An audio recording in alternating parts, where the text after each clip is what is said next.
গল্পের ঝিমলি তলায় আপনাদের সকলকে স্বাগত জানাই। গল্প পড়ছি আমি কস্তুরী। আজ পড়ছি সুকুমার রায়ের লেখা ছাতার মালিক। তারা 1.5 বিঘত মানুষ। তাদের আড্ডা ছিল গ্রাম ছাড়িয়ে, মাঠ ছাড়িয়ে, বনের ধারে, ব্যাঙ ছাতার ছায়ার তলায়। ছেলেবেলায় যখন তাদের দাঁত ওঠেনি তখন থেকে তারা দেখে আসছে সেই আদ্যি কালের ব্যাঙের ছাতা। সে যে কোথাকার কোন ব্যাঙের ছাতা সে খবর কেউ জানে না, কিন্তু সবাই বলে ব্যাঙের ছাতা। যত সব দুষ্টু ছেলে রাত্রে যারা ঘুমোতে চায় না, মায়ের মুখে ব্যাঙের ছাতার গান শুনে শুনে তাদেরও চোখ বুজে আসে। গাল ফোলা কোলা ব্যাঙ, পাল তোলা রাঙা ছাতা, মেঠো ব্যাঙ, গেছো ব্যাঙ, ছেঁড়া ছাতা, ভাঙা ছাতা, সবুজ রং জবর জং, জরির ছাতা সোনা ব্যাঙ, টেক্কা আটা ফোকলা ছাতা, কোঁকড়া মাথা কোনা ব্যাঙ, কত ব্যাঙের ছাতা। কিন্তু আজ অবধি ব্যাঙকে তারা চোখেও দেখেনি।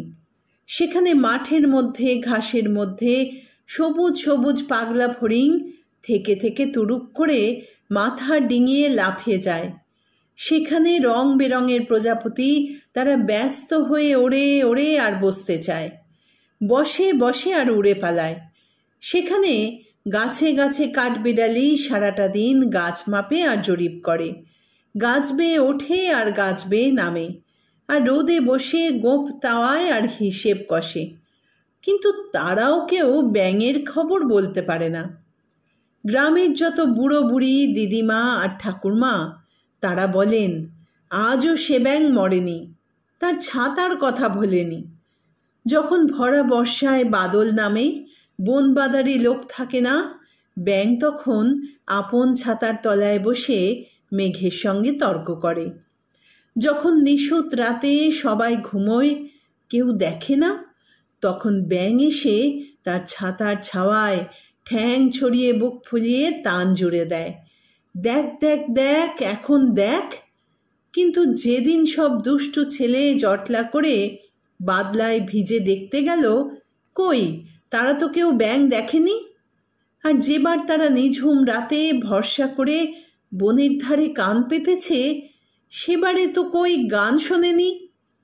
কিন্তু ছাতা যখন আছে, ব্যাঙ তখন না এসে যাবে কোথায়? একদিন না একদিন ব্যাঙ ফিরে আসবেই আসবে, আর বলবে আমার ছাতা কই? তখন তারা বলবে এই যে তোমার আদ্যিকালের নতুন ছাতা, নিয়ে যাও।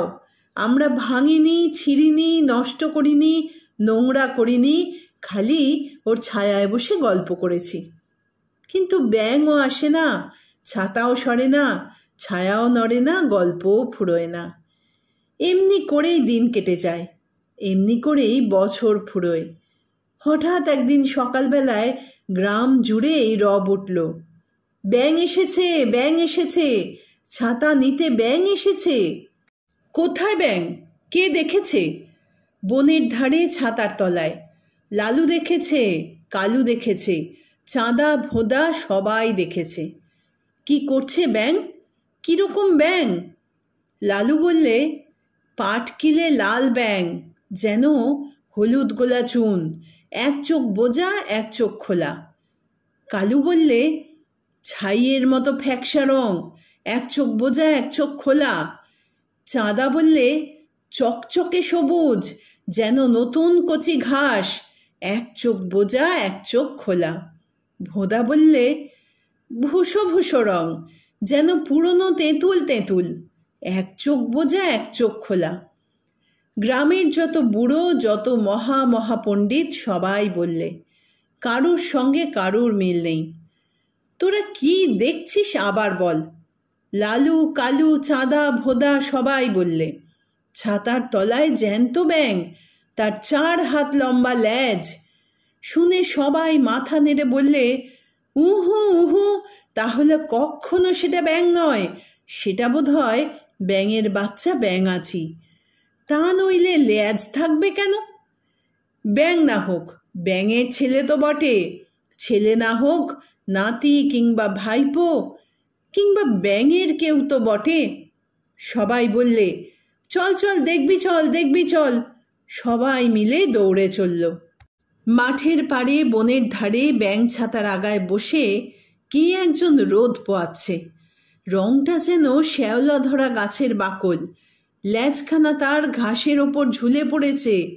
এক চোখ বুজে এক চোখ খুলে এক দৃষ্টে সে তাকিয়ে আছে। সবাই যখন চেঁচিয়ে বললে, তুমি কে হে? কস্তম, তুম কোন হ্যায়, হু আর ইউ? শুনে সে ডাইনেও তাকালে না, বাঁয়েও তাকালে না।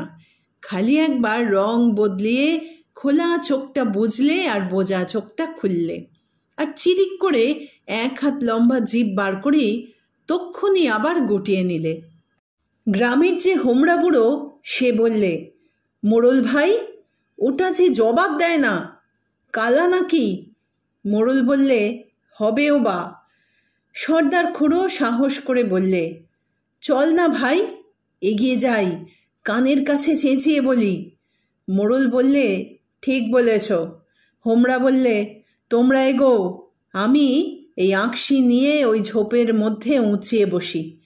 যদি কিছু করতে আসে ঘ্যাচাত করে কুপিয়ে দেব। তখন সর্দার সেই ছাতার উপর উঠে ল্যাজওয়ালাটার কানের কাছে হঠাৎ কোন হ্যায় বলে এমনি জোরে হাঁকড়ে উঠল যে সেটা আর একটু হলেই ছাতার থেকে পড়ে যাচ্ছিল। কিন্তু অনেক কষ্টে সামলে নিয়ে খানিকক্ষণ স্তব্ধ হয়ে থেকে দু চোখে তাকিয়ে বললে, উফ, অত চেঁচান কেন মশাই, আমি কি কালা? তখন সর্দার নরম হয়ে বললে, তুমি কি ব্যাঙের কেউ হও না? জন্তু তখন না না না না, কেউ না, কেউ না, কেউ না বলে দুই চোখ বুজে ভয়ানক রকম দুলতে লাগলো। তাই না দেখে সর্দার বুড়ো চিৎকার করে বললে, তবে যে তুমি ছাতা নিতে এসো? সঙ্গে সঙ্গে সবাই চেঁচাতে লাগলো, নেমে এসো, নেমে এসো, শিগগির নেমে এসো। মোড়ল খুড়ো ছুটতে গিয়ে প্রাণপণে তার ল্যাজটা ধরে টানতে লাগলো, আর হোমরা বুড়ো ঝোপের মধ্যে থেকে আঁকশিটা উঁচিয়ে তুলল। ল্যাজওয়ালা বিরক্ত হয়ে বললে, কি আপদ, মশাই ল্যাজ ধরে টানেন কেন, ছিঁড়ে যাবে যে। সর্দার বললে, তুমি কেন ব্যাঙের ছাতায় চড়েছ আর পা দিয়ে ছাতা মারাচ্ছ? জন্তুটা তখন আকাশের দিকে গোল গোল চোখ করে অনেকক্ষণ তাকিয়ে বললে, কি বললেন? কিসের কি? সর্দার বললে, বললাম যে ব্যাঙের ছাতা। যেমনি বলা অমনি সে খ্যাক খ্যাক খ্যাক খ্যাক খ্যাক খ্যাক করে হাসতে হাসতে হাসতে হাসতে একেবারে মাটির ওপর গড়িয়ে পড়ল। তার গায়ে লাল, নীল, হলদে, সবুজ রামধনুর মতো অদ্ভুত রং খুলতে লাগলো। সবাই ব্যস্ত হয়ে দৌড়ে এলো, কি হয়েছে, কি হয়েছে? কেউ বললে, জল দাও, কেউ বললে, বাতাস করো। অনেকক্ষণ পর জন্তুটা ঠান্ডা হয়ে উঠে বললে, ব্যাঙের ছাতা কি হে? ওটা বুঝি ব্যাঙের ছাতা হলো? যেমন বুদ্ধি তোমাদের, ওটা ছাতাও নয়, ব্যাঙেরও কিছু নয়। যারা বোকা তারা বলে ব্যাঙের ছাতা। শুনে কেউ কোনো কথা বলতে পারলে না, সবাই মুখ চাওয়াচাওয়ি করতে লাগলো। শেষকালে ছোকরা মতো একজন জিজ্ঞাসা করলে, আপনি কে মশাই? ল্যাজওয়ালা বললে, আমি বহুরূপী, আমি গিটগিটির খুড়তুতো ভাই গোসাপের জ্ঞাতি। এটা এখন আমার হলো, আমি বাড়ি নিয়ে যাব। এই বলে সে ব্যাঙের ছাতাটাকে বগল দাবা করে নিয়ে গম্ভীরভাবে চলে গেল, আর সবাই মিলে হাঁ করে তাকিয়ে রইল।